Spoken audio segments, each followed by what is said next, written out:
우선은 제가 요번에 그 강도를 잠깐 만났어요. 그래서 이제 만나면서 이렇게 주님과 교제했던 부분들, 이런 부분들에 대해서 간단하게 좀 교제 나누도록 하겠습니다. 우선은 저번에 한번 제가 재작년인가 그때 안산 동북교회 나와서 이제 남아공 모임이나 전반적인 상황들에 대해서 이제 말씀을 드려서 대부분 잘 알고 계실 거라고 생각을 하고 있고요. 이제 요즘에는 이제 남아공은 한 10시간 정도 정전이 되고 있습니다. 그래서 이제 순환정전이라고 해가지고 전기가 부족해서 지역마다 이렇게 전기를 내려요. 그래서 이제 짧게는 2시간, 길게는 한 4시간씩 해서 이렇게 전기를 내리고 있습니다. 그 이유는 이제 그 전기가 많이 부족하고 흑인 정권이 이제 그런 부분들에 대해서 전혀 대비하지 않았기 때문에 그런 상황들이 벌어지고 있어요. 그래서 많은 남아공 사람들이 남아공을 떠나고 있습니다. 그래서 돌아갈 수 있는 사람들은 조상들이 이제 그 할아버지 할머니들이 이제 뭐 독일에서 왔으면은 독일로 돌아가고 영국에서 왔으면 영국으로 돌아가고, 그리고 이제 돌아갈 것이 없는 사람들은 이제 남아 있는데, 그 중에서 이제 좀 똑똑한 친구들, 이렇게 자격증이 있거나 기술이 있는 사람들은 뉴질랜드나 호주 같은 나라들로 다 이민을 가고 있어요. 그만큼 이제 남아공은 미래가 없다라고 남아공 사람들이 이렇게 보고 있습니다.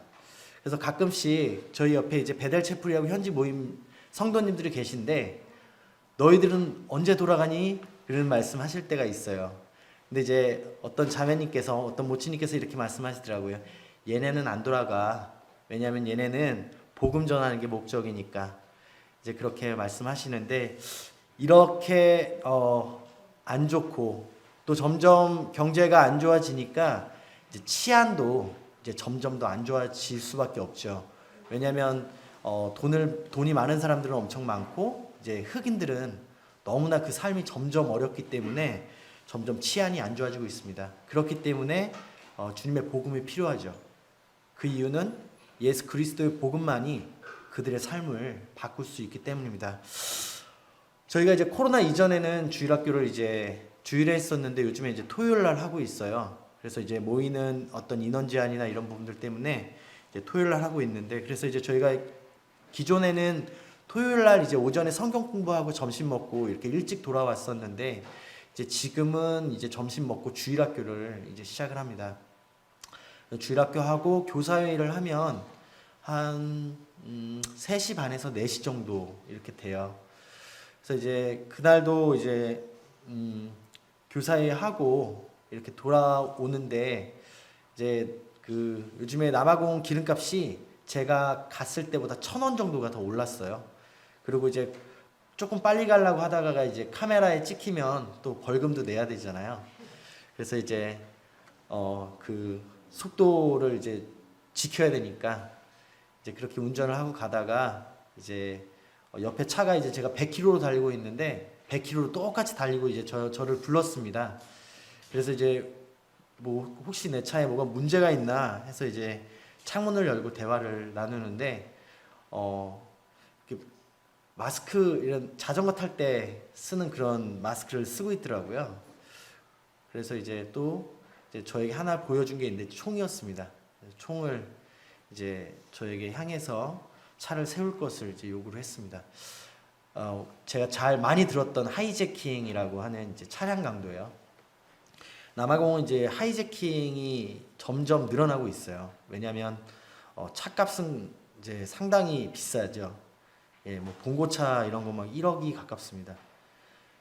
그리고 이제 치안이 안 좋아지다 보니까, 그리고 이제 경제가 어려워지다 보니까 이제 차량을 탈취해서 그걸로 이제 차량 강도를 하는 경우들도 있고, 이제 차량을 분해해서 이제 부품을 팔아서 이제 생계를 유지하는 그런 경우들도 많이 있어요.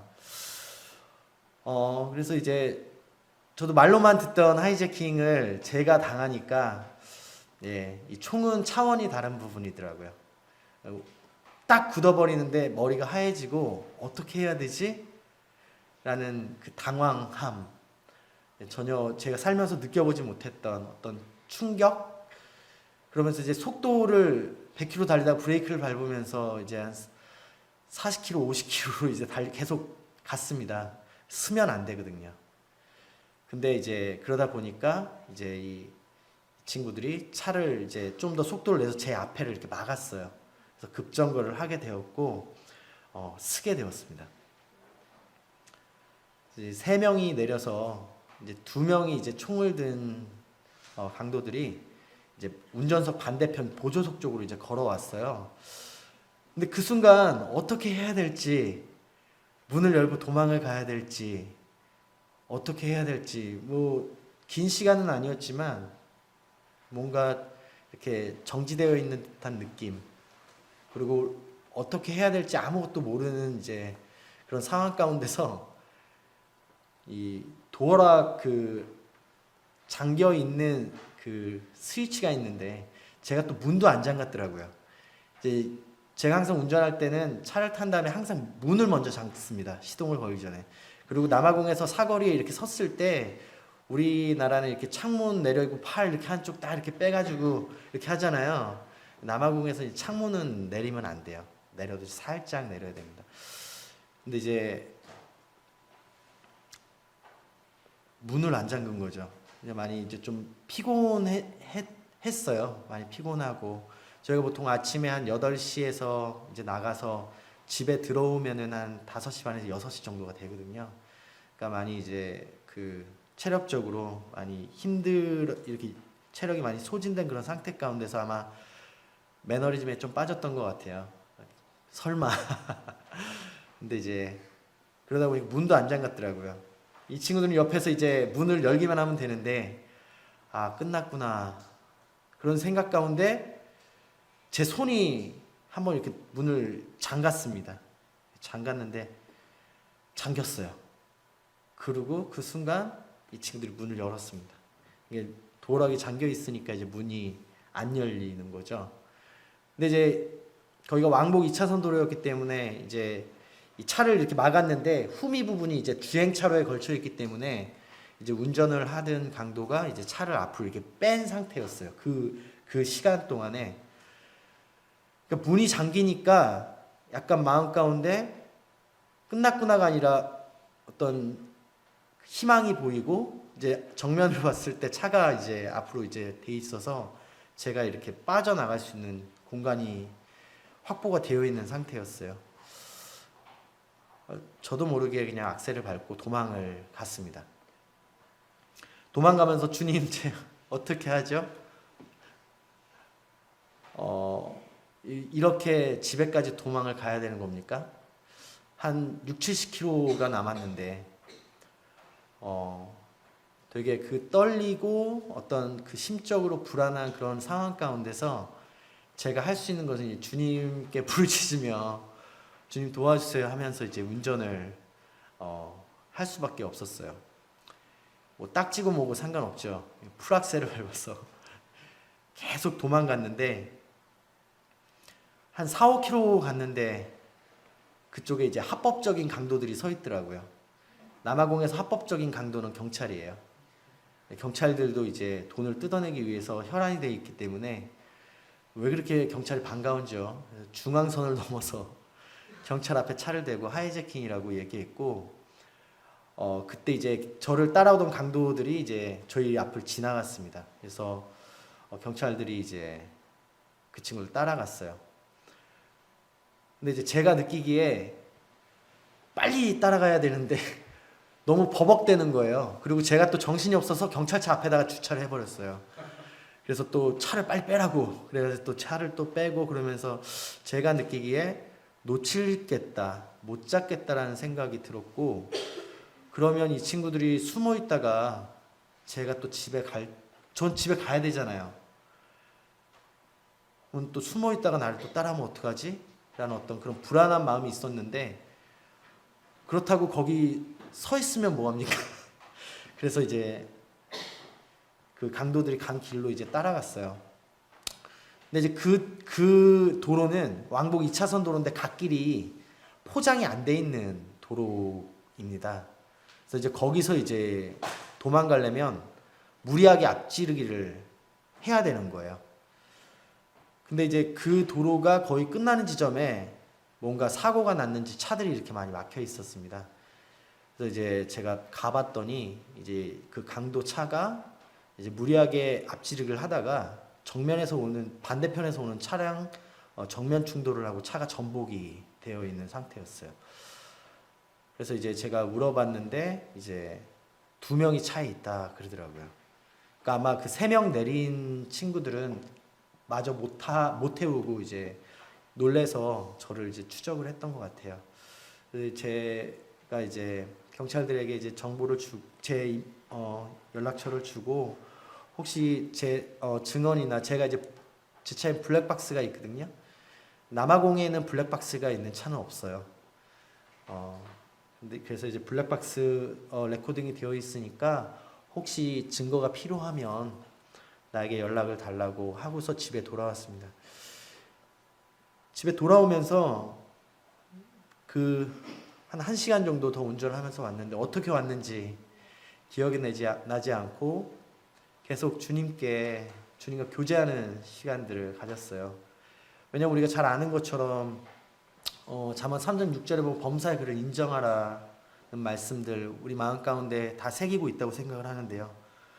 우리들의 삶 가운데서 일어나는 모든 일들은 하나님의 주권과 섭리 안에 있다는 것 다 아시죠? 그래서 이 일 또한 저는 원하지 않지만 주님께서 허락하신 것을 인정할 수밖에 없었고, 그렇다면 주님께서 이 일을 저에게 허락하신 이유가 무엇일까? 그것에 대해서 이제 계속 질문하는 시간을 가졌습니다. 그리고 이제 혹시 이제 제 자신을 또 이렇게 돌아보면서 혹시 제가 주님 앞에서 회개할 것들이 있는지 계속 주님께 그 이유를 이렇게 물으면서 이렇게 돌아왔어요. 최 형제님한테 이제 상황을 설명드리고 이제 집에 들어가야 되는데 마음 같아서는 이불 뒤집어 쓰고 쉬고 싶은데 자매 아이들이 있잖아요. 제가 이 패닉 상태로 들어가게 되면 아이들하고 이제 자매가 그런 충격을 전달받을 수 있기 때문에 한 1시간 정도 차에서 진정을 하고 들어갔습니다. 자매가 화가 나 있더라고요. 왜냐면은 저희 또 하나님께서 이제 늦둥이를 주셔가지고 제가 7시 정도에 들어갔는데 저녁을 준비하려면 제가 아이를 봐줘야 되거든요. 근데 7시에 들어가니까 저녁 준비를 하나도 못 하잖아요. 그래서 왜 이렇게 늦게 왔냐고. 그래서 저는 솔직히 얘기를 안 하려고 그랬는데 얘기를 안 하면은 안 되겠더라고요. 그래서 이제 얘기를 해줬더니 자매가 안아주면서 쉬라고 얼마나 무서웠냐고 이렇게 격려해 주었습니다. 그러면서 이제 쉬고 이제 아이들 재우고 자매와 이제 계속 이런 부분들에 대해서 교제를 했어요. 왜 주님이 나에게 이런 일을 허락하셨을까? 근데 자매가 이 말씀을 하더라고요. 고린도전서 10장 13절 말씀에 사람이 감당할 시험 밖에는 너희가 당한 것이 없나니 오직 하나님은 미쁘사 너희가 감당하지 못할 시험 당함을 허락하지 아니하시고 시험 당할 즈음에 또한 피할 길을 내사 너희로 능히 감당하게 하시느니라. 감당할 시험만 허락하신다는 것. 솔직히 제가 그렇게 믿음이 훌륭하진 않아서 감당을 못할 상황인데, 그래서 또 제가 이제 감당하기 어려울 만한 때 또 피할 길을 예비하셔서 감당할 수 있게끔 하셨다는 것. 참 이런 것들이 많이 위로가 됐어요. 많이 놀랬지만 그냥 잠깐 이제 강도를 당한 게 아니라 강도를 잠깐 만난 거더라고요. 그러니까 만난 것과 당한 것은 이제 상당한 차이가 있죠. 그러면서 이제 주님을 계속 이렇게 묵상을 해보았습니다. 우리 딱 떠오르는 말씀이 이제 시편 23편 말씀이에요. 우리 여호와 하나님은 어떤 분이신가? 우리의 목자가 되시는 분이고 우리를 정말 푸른 풀밭으로 인도하시고 실만한 물가로 인도하시는 그분이 우리 하나님 아버지시죠. 그리고 우리의 상한 영혼을 소생시키시고 또 의의 길로 인도하시는 분이십니다. 때때로 우리가 사망의 음침한 골짜기로 다닐 때에도 저희가 두려워하지 않는 것은 그 하나님께서 나와 함께 하신다는 것, 그리고 주의 지팡이와 막대기가 나를 안위하신다는 것. 그러니까 만났을 때는 이제 그런 거를 생각할 수 있는 상황이 안 됐죠. 너무 놀라니까 너무 충격이 컸었는데 집에서 이제 조용히 자매와 교제하면서 말씀을 묵상하면서 우리 주님이 이런 분이시지. 그리고 제가 지금 많이 놀란 상황이었지만 안전하게 집에 도착해서 이렇게 아이들과 자매를 만날 수 있다는 것, 그리고 이렇게 주님을 하나님의 말씀을 통해서 묵상할 수 있다는 것이 되게 감사가 되었어요. 그래서 이제 오면서 이거 트라우마가 생기면 어떡하지? 막 그런 걱정들, 염려들, 이제 그런 것들이 엄습했는데 말씀으로 이제 조금씩 이렇게 안정을 찾게 되었습니다. 주님은 정말 신실하신 분이고 정말 우리를 도우시는 그런 분이시죠. 그러면서 이제 주님을 신뢰하는 마음이 생기고, 그렇다면 하나님께서 이러한 일을 허락하신 목적이 무엇일까 이렇게 묵상하는 가운데 야고보서 1장 말씀이 생각이 났습니다. 야고보서 1장 2절에서 4절 말씀을 보면, 내 형제들은 너희가 여러 가지 시험을 당하거든 온전히 기쁘게 여기라. 이는 너희 믿음의 시련이 인내를 만들어내는 줄 너희가 알미라.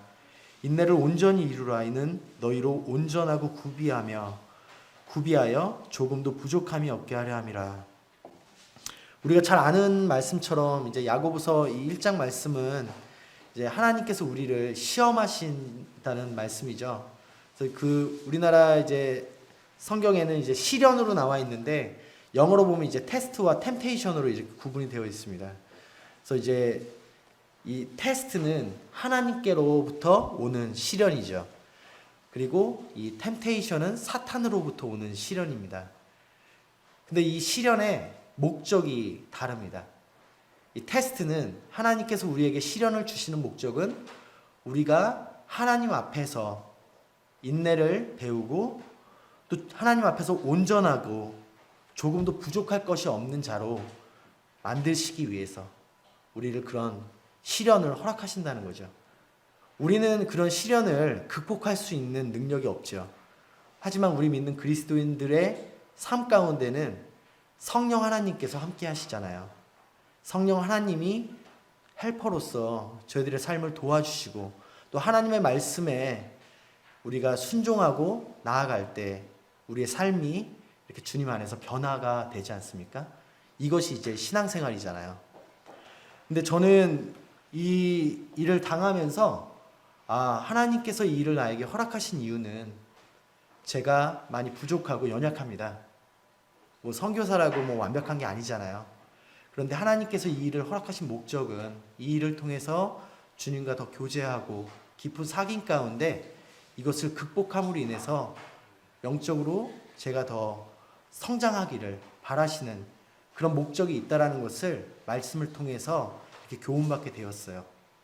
우리가 그럴 때 어떠한 자세로 이러한 시련을 이렇게 대해야 할까요? 우리가 유혹이 우리에게 왔을 때는 그 목적이 우리가 영적으로 넘어뜨리려고 하는 목적이기 때문에 우리는 그러한 시련을 거절해야 되고 우리가 죄를 짓지 말아야 하지만 하나님께서 우리를 그런 시련을 통해서 영적으로 성장시키시고 하나님 앞에서 온전한 자로 만드시기를 원하는 그런 목적이 있는 이런 시련은 우리가 적극적으로 수용하고 받고 주님과 이런 것들을 극복해 나가기를 하나님께서 원하시지 않습니까? 이런 것들이 너무 감사가 되었어요. 주님이 이것을 통해서 나를 낙심시키려고 이런 일들을 허락하신 것이 아니라 이 일을 통해서 나와 더 교제하기를 원하시는구나. 그러면서 이제 데살로니가전서 말씀 우리가 잘 알죠. 항상 기뻐하라, 쉬지 말고 기도하라, 범사에 감사하라. 이것이 그리스도 예수 안에서 너희를 향하신 하나님의 뜻이라고 말씀하셨는데 제가 이 일 가운데서 감사할 수 있는 것이 무엇일까? 그것을 한번 생각을 해봤습니다. 처음에는 감사가 어디 있어요? 근데 이제 그 일을 겪고 나서 감사할 것을 생각해 보니까 감사할 것들이 너무 많았어요. 처음으로 감사한 것은 그 상황 가운데 아이들과 자매가 없었다는 거. 아마 아이들과 자매들이 있었으면 이제 그러한 충격을 저만 받는 게 아니라 저희 가족 전체가 받아야 되는 거잖아요. 그러면은 이것은 이제 저 개인의 문제가 아니라 저희 가족의 문제가 되는 겁니다. 저는 주님의 일을 하는 데 있어서 가족은 되게 중요한 동역자고 중요한 위치라고 생각을 해요. 왜냐하면 가족 가운데 그 누구 하나가 어떤 트라우마라든가 그런 것들을 감당하지 못할 때 저희는 남아공에 남아있을 수가 없거든요. 그래서 가족은 희생되어야 될 대상이 아니라 정말 주님 안에서 사랑으로 그리고 이제 말씀으로 이렇게 양육해야 될 대상이기 때문에 되게 이제 아이들과 자매가 중요하죠. 그 자리에 만약에 아이들과 자매가 있었으면 그런 충격을 저희 가족이 다 받아야 됐고 아마 저는 도망간다라는 그 결정을 내릴 수가 없었을 것 같아요. 왜냐하면 되게 위험할 수 있는 상황이기 때문에.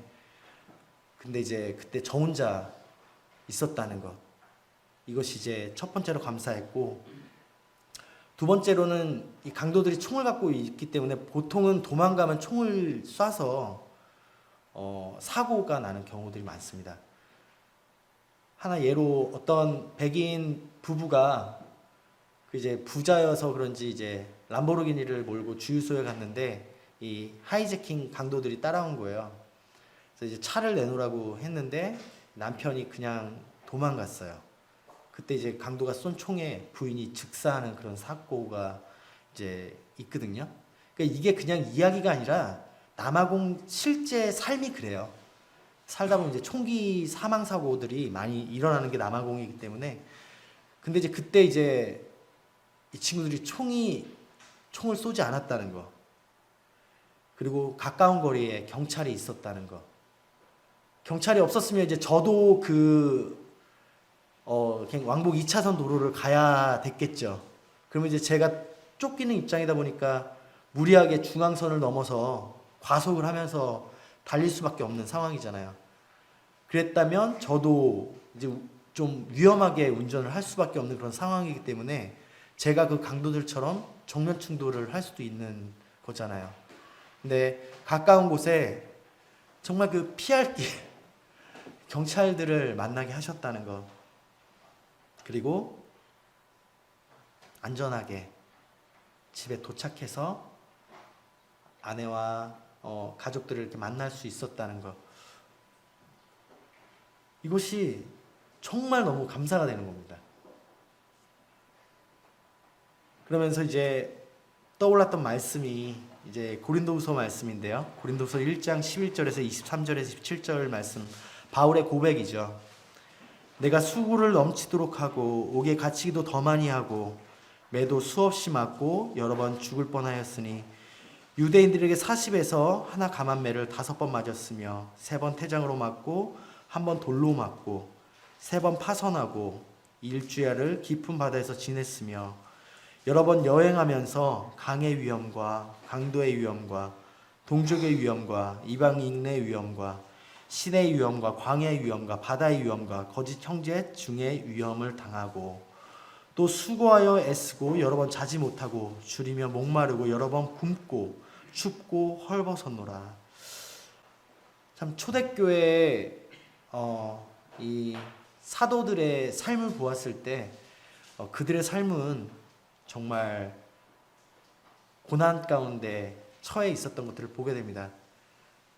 지금처럼 대중교통을 잘 이용해서 복음 전하러 비행기 타고 가는 것도 아니었고 걸어가야 했고 잘 곳이 없어서 길에 자야 했고 정말 주님의 복음을 위해서 이들이 이런 고난을 당했다는 것을 볼 때 너무 위로가 되었어요. 이 사도들의 고난을 통해서 우리나라에 주님의 복음이 전해졌고 저희가 주님의 자녀가 되는 이런 놀라운 특권을 얻은 거잖아요. 이 은혜가 너무 크기 때문에 저희도 아직까지 하나님의 복음을 들어보지 못한 사람들에게 복음을 전하기 위해서 저희가 이제 선교지로 간 거잖아요. 근데 솔직히 제 자신을 볼 때 저는 바울과 같이 이런 초대교회 사도들과 같이 정말 믿음으로 훌륭하고 영적으로 뛰어난 사람이 아닙니다. 그럼에도 불구하고 그 그리스도의 고난, 그 사도들이 주님의 복음을 위해서 당했던 그 고난에 함께 참여할 수 있다는 것이 너무나 감사가 되는 거예요. 그래서 이것이 트라우마가 아니다. 정말 영광스러운 거구나. 이러면서 주님께서 위로해 주셨어요. 그리고 이제 제가 선교를 나가기로 결정했던 말씀이 이제 골로새서 1장 23절 말씀입니다. 만일 너희가 믿음에 거하고 터 위에 굳게 서서 너희 들은 바 복음의 소망에 흔들리지 아니하면 그리하리라. 이 복음은 천하 만민에게 전파된 바요. 나 바울은 이 복음의 일꾼이 되었노라. 24절에 보면 나는 이제 너희를 위하여 받는 괴로움을 기뻐하고 그리스도의 남은 고난을 그의 몸된 교회를 위하여 내 육체에 채우노라. 제가 참 주님 섬기면서 이 말씀을 보았을 때 제가 정말 교만하게 주님을 섬겼구나. 이 말씀은 정말 제 뒤통수를 한 대 치는 말씀이었어요. 왜냐하면 제가 주님 섬기면서 제 나름대로 이 정도 주님 섬기면 되지 않나라고 이렇게 주님을 섬겨왔었거든요. 뭐 주일날 뿐만 아니라 모든 집회에 빠지지 않고 참석하고 교회에서 맡긴 일 최선을 다해서 하고 그렇게 주님 섬기면 되는 거 아닙니까? 저는 그런 생각을 하고 있었어요. 이 정도 주님 섬기면 되지. 내 나름대로는 최선을 다해서 주님을 섬기고 있어. 근데 이 바울의 이 고백, 주님의 몸된 교회를 위해서 받는 그 괴로움을 기뻐하고 그리스도의 남은 고난을 나의 육체에 채운다라는 이 바울의 고백이 저에게 너무 충격적으로 다가왔습니다. 왜 나는 이런 고백을 하지 못할까? 제 고백은 뭐냐면요. 주님, 이 정도 주님 섬기면 되죠.